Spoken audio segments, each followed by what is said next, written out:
बिना कोई पेस्टिसाइड के भी हम ये खेती कर रहे हैं। कोई फर्टिलाइज़र है, कोई पेस्टिसाइड यूज़ नहीं होता और कोई मिट्टी यूज़ नहीं होती, सिर्फ पानी के अंदर। 1000 स्क्वायर मीटर में है, 1/4 ऑफ एन एकड़, 1/4 एकड़ में ये फार्म बना हुआ है और 1 एकड़ से ज़्यादा की इनकम इसमें से जनरेट होती है। हमने मॉडल बनाया इसे एक्वापोनिक। हाँ, एक्वापोनिक्स, जिसमें हम फिश के साथ हाइड्रोपोनिक्स को कंबाइन हाइब्रिड सेटअप करते हैं और नेचुरल इकोसिस्टम की तरह ये काम करता है। जैसे आज से सदियों पहले जो सिस्टम चलता था कि नदी के पानी से बिना खाद के सब खेती होती थी, तो वही हमने अपने तरीके से सेटअप कर दिया। इसी है कि लोग जो नॉनवेज नहीं खाते वो नॉनवेज होटल में भी नहीं घुसते और यहाँ पे तो मछली के साथ ये सब्जियाँ तैयार हुई हैं। तो एक माइंडसेट था कि ये नॉनवेज वेजिटेबल्स हो गई तो उस माइंडसेट को थोड़ा डिस्टर्ब किया, फिर जब उनको एक बार टेस्ट कराया और फिर जो क्वालिटी आती है इसके अंदर वो अनमैचेबल है।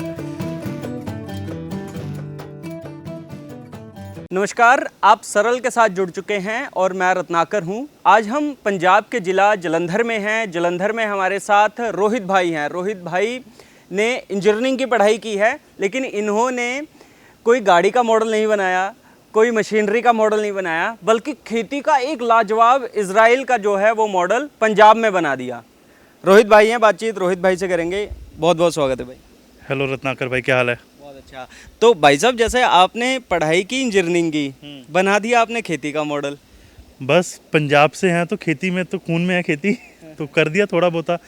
एक छोटे किसान के लिए एक मॉडल तैयार किया है ये, तो देख सकते हैं आपके सामने है। और ये मॉडल भी मैं आपको बताता हूँ कि ऐसा मॉडल बनाया कि ये खेती कर रहे हैं और जिसमें मिट्टी का कोई यूज़ नहीं है। सही बोल रहा हूँ भाई? मिट्टी का कोई बिना मिट्टी के और बिना कोई पेस्टिसाइड के भी हम ये खेती कर रहे हैं। कोई फर्टिलाइज़र है, कोई पेस्टिसाइड यूज़ नहीं होता और कोई मिट्टी यूज़ नहीं होती, सिर्फ पानी के अंदर। तो भाई साहब, आपने ये कब लगाया प्रोजेक्ट? 3 साल हो गया चलते को प्रोजेक्ट को और काफ़ी अच्छा रिस्पांस आ रहा है, काफ़ी अच्छी डिमांड आ रही है और काफ़ी अच्छी क्वालिटी आ रही है। सबसे बड़ी बात, जो खाने की क्वालिटी है, जो फ़िश की क्वालिटी है, जो वेजिटेबल्स की क्वालिटी, दैट बहुत अच्छी आ रही है। तो जैसे मैंने कहा कि आप इंजीनियर थे, तो खेती में कैसे आपने ये मॉडल बना लिया? कैसे दिमाग में आया कि भाई हाँ, कुछ ऐसा करना चाहिए? खेती का तो ऐसे था, कभी सोचा नहीं था। मैं हूँ एक बनिया फैमिली से, तो खेती से तो दूर दूर तक कोई रिश्ता था नहीं, क्योंकि सारे जो फैमिली मेम्बर्स थे, कपड़े का बिज़नेस था हमारा। तो कॉलेज में जब थे तब भी खेती के बारे में कभी सोचा नहीं था खेती करेंगे। बट फिर चीज़ें बदली ऐसे कि मैं बॉम्बे में था, जहाँ पे जॉब कर रहा था एक कंपनी के साथ। तो वहाँ पे हमने देखा कि बिना मिट्टी की खेती होती है, तो बिना मिट्टी की खेती होती है और ये चीज़ पहली बार मैंने सुनी थी वहाँ पे। तो बड़ा अजीब सा लगा कि बिना मिट्टी की भी खेती हो सकती है। तो फिर जब उसको समझा, सोचा, देखा, तो वहाँ से फिर एक सोचा कि एक ये चीज़ हम पंजाब में क्यों नहीं कर सकते। तो बस आज खड़े हैं यहाँ पे, 3 साल हो गए लगा के। तो एक मॉडल बनाया है अभी किसानों के लिए कि उनकी इनकम को बढ़ाएं और ये आपके सामने चल रहा है। हमने मॉडल बनाया इसे एक्वापोनिक कहते हैं। हाँ, एक्वापोनिक्स, जिसमें हम फिश के साथ हाइड्रोपोनिक्स को कंबाइन हाइब्रिड सेटअप करते हैं और नेचुरल इकोसिस्टम की तरह ये काम करता है। जैसे आज से सदियों पहले जो सिस्टम चलता था कि नदी के पानी से बिना खाद के सब खेती होती थी, तो वही हमने अपने तरीके से सेटअप कर दिया है। 1000 स्क्वायर मीटर में है, 1/4 ऑफ एन एकड़, 1/4 एकड़ में ये फार्म बना हुआ है और 1 एकड़ से ज़्यादा की इनकम इसमें से जनरेट होती है। अच्छा, मतलब कि ज़मीन कम और इनकम ज़्यादा। सही बात है। अभी आप देखेंगे थोड़ा सेटअप को, तो इसके अंदर करीबन 15 टन के आसपास मछली है और 2 टन के आसपास टमाटर हैं, अभी लगे हुए हैं जो। तो आप सोच सकते हैं कि कितना बड़ा सिस्टम मैंने तैयार किया हुआ है एक छोटी सी जगह में। टोटल एरिया कितना है इसका? 1000 स्क्वायर मीटर। 1000 स्क्वायर मीटर में आपने ये फिश पॉन्ड भी बना रखा है। ये फ़िश पॉन्ड भी बने हैं, हाई डेंसिटी फ़िश पॉन्ड है। अभी ये आपके सामने जो फ़िश पॉन्ड दिख रहा है, इसके अंदर करीबन 7000 मछली है और आपके जो पीछे फ़िश पॉन्ड है उसमें 30,000 मछली है। और आपके जो पीछे मेरे टमाटर लगे हैं, 800 बूटा टमाटर का लगा हुआ है, आपके सामने लगा हुआ है जो चल रहा है। टमाटर आ गए हैं और मछली है। ये बोलने वाली बात नहीं करते, करने वाली काम वाली बात दिखा रहे हैं। इन्वेस्टमेंट तो है इसके अंदर, बट रिटर्न भी उस हिसाब से है। फिर अगर मैं इन्वेस्टमेंट की बात करूँ तो उस हिसाब से हमें इनकम भी जनरेट होती है ये चीज़। रोहित भाई, ये काम कैसे करता है? जैसे कि आपने मछली का पॉन्ड, पानी, ये कैसे साइकिल कैसे चलती है? ये ऐसे चलता है कि मछली को हम फीड देते हैं। मछली फीड करके जो मछली का वेस्ट है, जो उसके अंदर बहुत सारे फर्टिलाइज़र्स हैं जो प्लांट्स को चाहिए होते हैं। तकरीबन 12 से 13 जो न्यूट्रिशन है, माइक्रो और मैक्रो न्यूट्रिशन जो है प्लांट को चाहिए होता है, वो मछली के वेस्ट से मिल जाता है। और वही वेस्ट पानी के अंदर जाके नाइट्रेट्स और नाइट्राइट्स में कन्वर्जन होके प्लांट्स लेते हैं और प्लांट्स उसको एब्जॉर्ब करते हैं। प्लांट्स एब्जॉर्ब करते हैं और प्लांट्स वाटरिंग पानी को प्योरीफाई करते हैं। अब आप देखिए कुदरत का जो खेल है, मछली को हमने खाना दिया, मछली ने खाना खाया, मछली ने खाना खा के अपना वेस्ट किया, वेस्ट पानी में घुला, प्लांट्स ने पानी के अंदर से उस वेस्ट को अब्जॉर्ब किया और पानी को प्योर करके वापस मछली को दे दिया। अब आप देखिए कि कोई पानी की वेस्टेज नहीं, कोई मिट्टी का वेस्टेज नहीं और कोई एक्स्ट्रा न्यूट्रिशन नहीं। ये नेचुरल इकोसिस्टम जो कुदरत का खेल है, कुदरत का जो साइकिल है, वही हमने यूज़ किया, उसी के साथ सारा काम हो रहा है। तो भाई साहब एक सवाल मेरा रोहित भाई एक ये भी रहेगा कि जैसे कि आपने जब मछली का चुनाव कैसे करते हैं कि भाई कौन सी मछली सही रहेगी, कि कोई भी मछली ला के इसमें? मछली तो कोई भी डाल सकते हैं, बट सबसे पहले हमें देखना है कि जो मछली हम डाल रहे हैं वो हमारी लोकल मार्केट में उसकी डिमांड कैसी है। तकरीबन अगर हम सोचते हैं कि हम बहुत हाई वैल्यू फ़िश डालें, उसमें चक्कर क्या बढ़ता है कि अगर मैं बात करूं कोई 500-600 रुपये 800 रुपये किलो वाली मछली की, तो उसको टाइम लगता है, 3 साल 2 साल लगते हैं। जो मैंने डाली है, मैं डालता हूँ 6-8 महीने 1 साल के अंदर जो मेरी मछली तैयार हो जाती है, बेचने लायक हो जाती है। तो मैं उस हिसाब से मछली का चुनाव करता हूँ जो लोकल मार्केट में 12 महीने मछली बिकती है। तो कितने टाइम में आपकी मछली ये बड़ी हो जाती है और आप इसका भी सेल? 1 साल का टाइम मैं इसमें लेके चलता हूँ कि 1 साल के अंदर हमारी जो मछली है वो अपना मार्केट में बेचने लायक हो जाती है।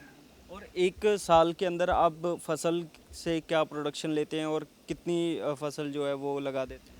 टमाटर 2 बार आता है 1 साल के अंदर, और सर्दियों में वर्टिकल जैसे हमारा सेटअप लगा हुआ है उसके अंदर हम लेटस करते हैं, गर्मियों में पुदीना करते हैं और बीच में हम पालक करते हैं। और ऐसे ही हमारा गर्मियों में हम पालक की जगह सिर्फ टमाटर ही करते हैं क्योंकि गर्मी बहुत ज़्यादा बढ़ती है अंदर। तो फिर उस हिसाब से 2 टमाटर की फसल आ गई, 3-4 पालक की फसल आ गई और 2 पुदीने की फसल आ गई इसी सिस्टम के अंदर तो से। भाई जब आपने ये लगाया सेटअप लगाया, उसके बाद में जो पहली प्रोडक्शन आई, आपने टेस्ट किया या मार्केट में जब ले जाके दिया, तो जो कस्टमर थे आपके उनका क्या रिएक्शन था? पहले तो मार्केट में जब हम लेके गए तो बहुत ही डिफरेंट रिएक्शन था, बिकॉज़ पंजाब के अंदर हैं हम लोग और पंजाब में मार्केट ऐसी है कि लोग जो नॉनवेज नहीं खाते वो नॉनवेज होटल में भी नहीं घुसते, और यहाँ पे तो मछली के साथ ये सब्जियाँ तैयार हुई हैं। तो एक माइंडसेट था कि ये नॉनवेज वेजिटेबल्स हो गई। तो उस माइंडसेट को थोड़ा डिस्टर्ब किया, फिर जब उनको एक बार टेस्ट कराया और फिर जो क्वालिटी आती है इसके अंदर वो अनमैचेबल है, और जब एक बार उन्होंने टेस्ट किया तो फिर अपने आप दोबारा आते हैं, वो कोई दिक्कत नहीं आती। रेट ज़रूर थोड़ा बढ़ के आता है बट उस क्वालिटी भी वैसे ही मिलती है फिर, तो वो चीज़ है। बिल्कुल, टेस्ट के बारे में मैं आपको एक बात बताता हूँ कि जब मैं आया तो भाई ने मुझे टमाटर खिलाया और वो टेस्ट सही बताऊँ तो इतना गजब का टेस्ट था कि वो मैं आपको बयान नहीं कर सकता, कि बहुत मीठा टेस्ट, बहुत फ्रेश टेस्ट, और कह सकते हैं कि हाँ यार ये गजब की फार्मिंग है। बिल्कुल, इस टमाटर की सबसे खासियत ये है कि इसके अंदर बीज नहीं है। ये बड़ा से बड़ा टमाटर आप उठा लें, कच्चा भी खा लेंगे ना तो आपको कड़वा नहीं लगेगा, आपको अजीब टेस्ट नहीं आएगा, आपको मीठा ही लगेगा। और आपका सबसे बड़ी बात है इसके अंदर जो गुद्दा होता है टमाटर का वो बहुत ज़्यादा है। नॉर्मल अगर मैं एक मार्केट से मैं 1.5 किलो टमाटर लेके आता हूँ और ये 1 किलो टमाटर हो तो बराबर की ग्रेवी बना के देगा, ये चीज़ है। जूसी भी इतना होता है। जूसी भी है क्योंकि रोहित पानी भाई से ग्रो हुआ है। अच्छा, रोहित भाई एक सवाल ये मेरा रहेगा कि आप टेम्परेचर को कैसे फिर सेट रखते हैं, क्योंकि टेम्परेचर और मौसम का बदलाव ये तो फसल को थोड़ा कहीं ना कहीं थोड़ा हार्म करता होगा। बिल्कुल, टेम्परेचर जो है यहाँ पे बहुत ज़्यादा हाई हो जाता है पंजाब के अंदर वैसे भी, और सर्दियों में बहुत ज़्यादा लो भी चला जाता है। तो मेरी जो फसल का जो मेरा सिलेक्शन है वो उसी हिसाब से होता है कि मैं 6 महीने जो टमाटर लगाता हूँ वो गर्मियों वाले लगाता हूँ, और 6 महीने जो लगाता हूँ वो सर्दियों के हिसाब से जो टमाटर आते हैं उस वैरायटी में जाता हूँ। और फ़िश का जो मेरा रहता है वो रहता है कि लोकल वेदर के अकॉर्डिंगली जो फ़िश गर्मी और सर्दी मौसम में दोनों सर्वाइव कर जाए वो फ़िश रखता हूँ, ताकि मेरे को एक्स्ट्रा ख़र्चा भी ना करना पड़े टेम्परेचर कंट्रोल करने का ज़्यादा, और ना ही मेरे को ज़्यादा बिजली का बिल आए। ये चीज़ अपने पैकिंग थोड़ा करेंगे, थोड़ी सी मेहनत ज़्यादा लगती है बट मुनाफा भी उस हिसाब से बढ़ेगा फिर, ये चीज़ पे भी ध्यान देने का पड़ेगा। तो इस वजह से हम आपको बताएंगे कि इसकी मार्केटिंग कैसे करनी है, क्या सेटअप होगा, कैसे करना है, मार्केटिंग कैसी कर रही है, इस सभी चीज़ों पर आपके लिए वीडियोस लेके आएंगे। रोहित भाई से आपसे सवाल अगर आपके कोई हैं तो उन सवालों का जवाब भी लेंगे। पूरा एक वीडियो, एक कंटेंट आपके लिए लेके आएंगे एक्वापॉनिक्स से संबंधित। आप जुड़े रहिए सरल के साथ। बहुत बहुत धन्यवाद।